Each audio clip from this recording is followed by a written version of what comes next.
going on, guys? It's ItsDjLee with Producer Hacks. Let's get right to it. Got me feeling like, what you feeling like? I'm in a spaceship, bass go. What's going on, guys? Welcome back. It's ItsDjLee with Producer Hacks.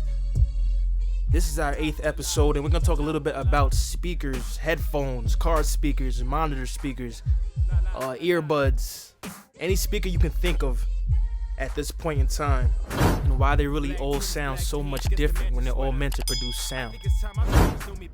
So let's start off with a simple question. What exactly is a speaker? A speaker is any device that amplifies sound so that we can hear it at a louder volume. Now, why do my headphones, my studio headphones, my earbuds, my cell phone speakers, my studio monitors, my DJ speakers, my laptop speakers, my Walmart boombox speakers, why do they all sound so different and they all meant to produce this quality of sound? And what does that have to do with our producing, and why it's going to affect our producing later on? Well, the answer to this question is very simple. Speakers, they don't all have the same EQ range, right? So if you think about Beats headphones, Dr. Dre's Beats, shout out to Dr. Dre. Dr. Dre's Beats headphones are actually made to produce more bass. They're more of a bassier headphone, and it's going to amplify those bass qualities. So anything below about 300 hertz, it's going to be amplified a little bit more through those beats. Now, if you think about something else like earbuds, those higher sounding sounds from about, let's say, 2K and up, those are going to be amplified even more because those higher frequency ranges are going to be amplified through those smaller earbuds. So it's all about the EQ spectrum, the hertz frequency on the back of your product. If you buy a headphone, it's going to show you the hertz range on the back of that product. Make sure you check those out before you buy speakers, before you buy headphones, anything like that. So my biggest problem is when I'm producing, how can I get my sound that's coming in so clearly through my speakers, in my monitor speakers in my studio, to come through that same quality when I get in my car? So I'm constantly producing, mixing, mastering, and I'm listening on different sound systems. I'm listening in a gym speaker. I'm listening on my cell phone, my laptop, my earbuds, my headphones, and I probably visit the car the most because that's where everybody's gonna listen to music. If you make the radio playlist, your song will get a lot of play through those car speakers, or you hope that they get those plays through those car speakers. So you want to have the best sounding quality in the car. I've noticed for producing that the cars produce the best quality of sound because it's so much dead sound in there. It's so much. There's such great acoustics in the car. Let's say it like that. The carpet, the ceiling, the seats. It's drowning out all of those other sounds and dampening your sound and making it sound more clean through those speakers. So the question I get a lot is, what should I use to mix? Since all of these things have different sounds. Well, honestly, never mix and master through your headphones. You can mix through your headphones, but don't master through your headphones ever. If you master through your headphones, it's not going to sound great on all surfaces, guaranteed. As I said previously, each headphone is designed to produce a different sound. Excuse me. Now, when I master through the studio monitors only. Once I finish that master, I will go into a different space and I will try that same sound and see what quality of sound I came up with. So whether it's the car, whether it's my downstairs speakers, whether it's my headphones and my earbuds, in my situation specifically, it's actually all those above. I'm listening on every platform I can, because as soon as they send it through to, I use DistroKid, it's gonna send it to every media outlet. They're gonna compress your sound anyway, all right, and then make it louder, right? So when you're mastering your sounds, you're not producing for loudness, you're producing for clean quality, because they're gonna compress your sound again and send it out so that it fits their audio compatibility, what they want, their standards.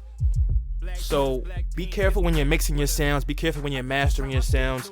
You want to have the best universal sounding audio that's clean, cut, rich on all surfaces, all platforms. And that leads me to my next question I'm always asked about. Are Beats actually the best headphones? Personally, I like Beats, but that's not what I use in the studio. These are actually Pioneer DJ Beats because I DJ as well. And I like to work with these when it comes to recording my audio, when it comes to listening in my headphones. It's a plain sound quality coming in, and I can hear everything I need to hear. It doesn't really amplify anything in particular, and I actually get that whole EQ spectrum from -20 to 20 kilohertz range. Now, another question I always get is, can you produce and mix without headphones and speakers? Can you just use your laptop to produce songs and create beats? The technical answer to this is yes. Will it be the best sound and quality? Absolutely not. And I really only say this because of this one specific reason, which is your space when you're panning. The laptop is only this big. Very specific. The laptop is about this big. So your left speaker's right here, your right speaker's right here. Now on average, a laptop is about 12 to 18 inches realistically, right? If you compare that to your studio monitors, which are more on a wider base and more back, you won't get the same distance travel, and you won't understand how your sounds are going to sound in a big room.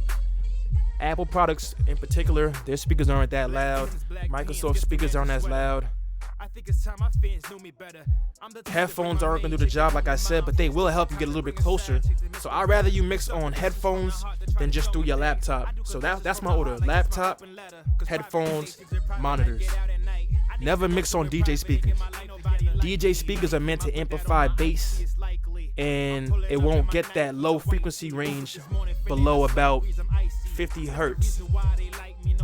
From about 50 to about 85 hertz, it's not going to get that low frequency sub range, and it's going to sound a little bit different. It will get the kick drum at about 200 to 300, 100 to about 250. It's going to get that kick drum. But those sub frequency levels, it's not going to collect those that well. Now, another question I'm also receiving is, what studio monitors should I buy for my studio? Me in particular, I have JBL speaker studio monitors. It's all about what type of music you're producing, your producing style, your room acoustics. If you have a lot of reverb in your room, you don't want to use a speaker that's gonna add a lot of bass. You also don't want to use a speaker that only amplifies higher qualities. If you want to find a speaker that actually you can manipulate the sound quality on the back, there's adjustable settings where you can amplify the bass, cut the bass, filter it. Try to go for those type of speakers where you can do more with those. All right. Now, I remember when I was DJing and I first started producing, I didn't have studio monitors, so I actually started producing on my phone. I would listen to the phone and try to compare it how another song would sound through the phone. And I would also do something where I would produce in my car through my aux cord. Since that's the radio quality I'm gonna produce in the car. That's not a bad idea in reality, but in the car, remember this: it's not gonna be the most universal sound. You can only match the environment that you're in. Now, if you go ahead and you use 3 to 4 different environments, such as your phone, your headphones, your earbuds, your DJ speakers, your car, your cell phone, if you use many of those different platforms, you'll be able to find a sound that's smooth on all across the board. And that's really what it's about in the industry. You want to go for the most universal sound, most high quality. Remember this: 3 things: clean, rich, and loud. All right. You don't want to just be loud without being clean. You want to be clean and loud. All right. So always use reference tracks. Always double check. Don't seem like you're wasting your time because you got to go back 3, 4, 5, 6, 7, 8 times to master another song or mix another song because it's not sounding right. The more time you spend on your songs, the better off you'll do in the industry. All right, don't just settle for mediocre sounding quality. Don't just settle for, okay, I'm tired of this. I'm gonna let this one go now. No, work on that until it's a great sound, because you're only as good as your last song in this industry. All right. So as far as speakers go, as far as headphones, cars, laptops, monitors, just look for that universal sound. and you should be fine, man. That's pretty much it for this episode of Producer Hacks. Once again, leave a comment down below in the comment section. I will get back to you. Let me know what you want me to cover in my next video. Alright, visit my channel at ItsDjLee Music. Alright, ItsDjLee TV on YouTube. Follow me on Instagram at ItsDjLee. Follow me on everything on ItsDjLee. I'm really on everything at that. ItsDjLee. And once again, shout out to OD Hustle. Go ahead and grab your new apparel. Brand new merch dropping today. Right? Shout out to Olympian Official. Go get your personal training up. Go get your fitness going on. Follow me on Instagram at ItsDjLee. Stay tuned for my next videos dropping very soon. Any questions on producing, you can contact me. My email will be in the description. Alright, check out this song right now on YouTube. This is called Confessions from the Heart. I produced it, created it, everything, mastered it. Check it out, man. And once again, that's it. Until next time, I'm out. Still find time to bring a side chick to Miss Loretta. You start confessions from the heart to try to show me things. I do confessions from the heart like it's my open letter. Cause private relations and private life get